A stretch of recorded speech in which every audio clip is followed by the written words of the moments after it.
तो hello friends, welcome to my YouTube channel. तो दोस्तों कैसे हो आप लोग? उम्मीद करते हैं आप लोग सब लोग ठीक होंगे। तो यहाँ पर एक आईपीओ को रिव्यू करने वाले हैं। वो आईपीओ है एचडीबी फाइनेंशियल सर्विस आईपीओ। जी हाँ दोस्तों, HDB financial service IPO limited के बारे में यहाँ पर फुल डिटेल्स में जानेंगे, फुल रिव्यू यहाँ पर इसका करेंगे। इसको आपको अप्लाई करना है या अवॉइड, इस वीडियो के एनालिसिस के बाद आप समझ जाएंगे। वैसे ये कोई वीडियो बाय और सेल रिकमेंडेशन नहीं है, लेकिन यहाँ पर जो डाटा के आधार पर आपको रिव्यू करके बताया जाएगा, आप खुद से डिसाइड हो सकते हैं कि इसमें आपको अप्लाई करना है या नहीं अप्लाई करना है, अवॉइड करना है। तो इस आईपीओ की जीएमपी कितने % ट्रेंड कर रही है उसके बारे में जानेंगे। इसका फाइनेंशियल डाटा क्या कह रहा है उसके बारे में जानेंगे। इसके टोटल सब्सक्रिप्शन रेट क्या चल रहे हैं उसके बारे में जानेंगे, और एक्सपर्ट क्या कह रहे हैं उसके बारे में जानेंगे।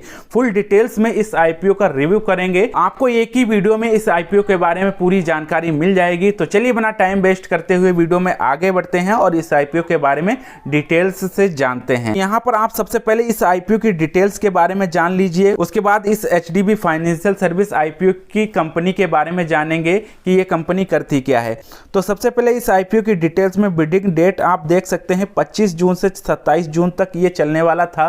मतलब कि 25 जून को ओपन होगा और 27 जून को ये क्लोज हो जाएगा, इसकी ये बिडिंग डेट है। और उसके बाद इसका प्राइस रेंज जो है वो 700 से 740 रुपए है इसका प्राइस रेंज। और इसका इशू साइज जो है 12,500 करोड़ रुपए है। 12,500 करोड़ रुपए ये जुटाने वाली है कंपनी। इसमें मिनिमम इन्वेस्टमेंट 14,000 रुपए है और इसका लॉट साइज 20 है। जी हाँ दोस्तों, आपको ये आईपीओ अलॉट होगा तो ये लॉट साइज 20, आपको 20 शेयर मिलेंगे। तो यहाँ पर प्राइस रेंज की बात करें 700 से 740 इसका प्राइस रेंज है। मतलब कि एक शेयर आपको 700 या 740 का हो सकता है। तो ये डिटेल्स हो गई इस आईपीओ की। अब इस आईपीओ की कंपनी के बारे में जान लेते हैं कि आखिर ये कंपनी करती क्या है, कब फाउंडेड हुई थी, इसके मैनेजिंग डायरेक्टर कौन है। तो यहाँ पर आप इस कंपनी के बारे में, अबाउट कंपनी के बारे में जान सकते हैं। आप इसको पढ़ सकते हैं यहाँ पर डिटेल्स से। वीडियो को पॉज करके यहाँ पर मैं आपको बता देता हूँ।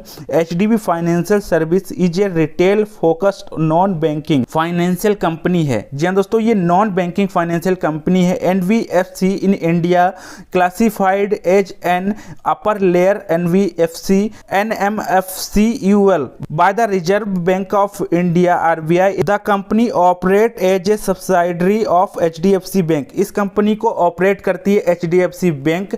वैसे ये नॉन बैंकिंग फाइनेंशियल कंपनी है and primarily service individual and small business. Its leading portfolio is organized into 3 verticals: enterprise leading loan to micro, small and medium enterprise, asset finance, secured loan for commercial vehicles, construction equipment and tractors and जी दोस्तों, ये कंपनी lead करती है loan to micro, small and medium enterprise, assets finance sector, secured loan for commercial vehicles, constructions equipments and tractors। इस तरीके के काम पर ये फोकस करती है। And consumers finance, secured and unsecured loan for personal and consumers purchase the company। यहाँ पर इसके डिटेल्स के बारे में, इस कंपनी के बारे में आप जान सकते हो। ये कंपनी जो है फाउंडेड हुई थी 2007 में और इसके मैनेजिंग डायरेक्टर हैं मिस्टर जी रमेश। जी हाँ दोस्तों, इसके मैनेजिंग डायरेक्टर हैं जी रमेश। तो इस कंपनी के बारे में आप जान गए होंगे। अब आगे इसके सब्सक्रिप्शन रेट के बारे में बात कर लेते हैं, फिर इसके जीएमपी के बारे में बात करेंगे, फिर इसके फाइनेंशियल डाटा को एनालिसिस करेंगे। उसके बाद आप डिसाइड हो सकते हैं कि इसमें आपको अप्लाई करना है या अवॉइड करना है। फुल डाटा रिव्यू हो जाएगा। तो यहाँ पर सबसे पहले इसका सब्सक्रिप्शन रेट जानते हैं। सब्सक्रिप्शन रेट इस एचडीबी आईपीओ का क्या चल रहा है। इसमें आप देख सकते हैं क्वालिफाइड इंस्टीट्यूशनल वायर है वो 0.90x टाइम चल रहा है। नॉन इंस्टीट्यूशनल इन्वेस्टर इसमें है 2.20x टाइम चल रहा है। रिटेल इंडिविजुअल इन्वेस्टर इसमें है 0.63 टाइम्स चल रहा है। एम्प्लॉइज इन्वेस्टर इसमें है 2.95x टाइम चल रहा है। शेयर होल्डर इन्वेस्टर इसमें है 1.64 टाइम्स। इसमें टोटल इन्वेस्टर जो है 1.13x टाइम चल रहा है। तो ये इसका सब्सक्रिप्शन रेट है। यहाँ से आप देख सकते हैं, इसको आप एनालिसिस करेगा कि सब्सक्रिप्शन रेट क्या चल रहा है। उसके बाद इसकी जीएमपी के बारे में जान सकते हैं। यहाँ पर जीएमपी डे बाय डे क्या ट्रेंड कर रही है यहाँ से आप देख सकते हैं। तो डेट बाय डेट इसकी जीएमपी के बारे में यहाँ पर जान सकते हैं। 23/6/2025 को इसकी जीएमपी प्राइस 66 रुपये चल रही थी, मतलब कि 8-8.5% के आसपास ट्रेंड कर रही थी इसकी जीएमपी। 24/6/2025 को इसकी जीएमपी में मतलब बढ़ोतरी हुई, 74 रुपये जीएमपी प्राइस हो गया, मतलब कि 10% के आसपास जीएमपी प्राइस ट्रेंड कर रहा था। और जिस दिन ये आईपीओ ओपन हुआ 25/6/2025 को इसमें जीएमपी में गिरावट हुई, मतलब कि 50 रुपये के आसपास इसकी जीएमपी रह गई, 6-6.5% के आसपास ट्रेंड कर रही थी इसकी जीएमपी। 26/6/2025 को इसकी जीएमपी में फिर बढ़ोतरी हुई, मतलब कि 60 रुपये के आसपास इसकी जीएमपी चल रही थी, 8% के आसपास ट्रेंड कर रही थी। और जिस दिन ये आईपीओ क्लोज होने वाला है, मतलब कि 27/6/2025 को इसकी जीएमपी 60 रुपये अभी के टाइम पर ट्रेंड कर रही है, मतलब कि 8% के आसपास जीएमपी यहाँ पर ट्रेंड कर रही है डे बाई डेज। तो ये जीएमपी ग्राफ है, ग्रे मार्केट प्राइस क्या ट्रेंड कर रहा है, ये डाटा को एनालिसिस करके यहाँ पर बताया गया है। ये कोई सटीक नहीं है, अनुमानित डाटा के हिसाब से यहाँ पर बताया गया है। तो ये इसके आसपास इसका प्राइस रह सकता है, ग्रे मार्केट प्राइस, मतलब कि 8 से 10% के आसपास यहाँ पर अभी शो हो रहा है। आप खुद इसको एनालाइज करके डिसाइड हो सकते हैं क्या करना है। वैसे आपको क्या करना है कमेंट में नीचे बताइएगा कि आप इसको बाय कर रहे हैं या अवॉइड कर रहे हैं। अभी यहाँ पर ये वीडियो खत्म नहीं हुआ, इसका फाइनेंशियल डाटा रह गया है, उसको भी आप समझिए, उससे भी डिसाइड होता है कि इसमें आपको क्या करना है। तो फाइनेंशियल डाटा क्या कहता है, रेवेन्यू की सबसे पहले बात कर लेते हैं। तो 2022 में इसकी टोटल रेवेन्यू जो है 11,306 करोड़ रुपए के आसपास थे, और 2023 में इसके टोटल रेवेन्यू जो है 12,402 करोड़ रुपए के आसपास था इसका रेवेन्यू।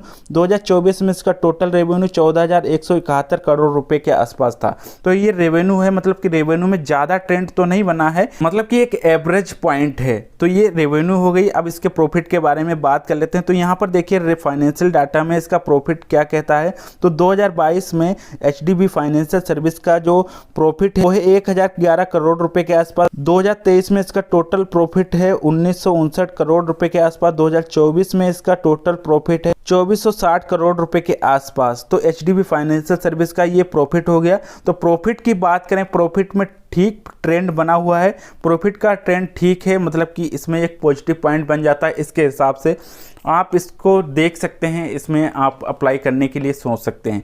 लेकिन नेगेटिव पॉजिटिव पॉइंट आपको और भी चीज़ें देखनी पड़ती हैं। तो ये प्रॉफिट हो गया, और भी इसके नेगेटिव पॉइंट हो सकते हैं, वो भी आप इसी वीडियो में देख सकते हैं। पूरा वीडियो वॉच करिएगा। तो टोटल एसेट, टोटल संपत्ति इसकी क्या है उसके बारे में बात कर लेते हैं।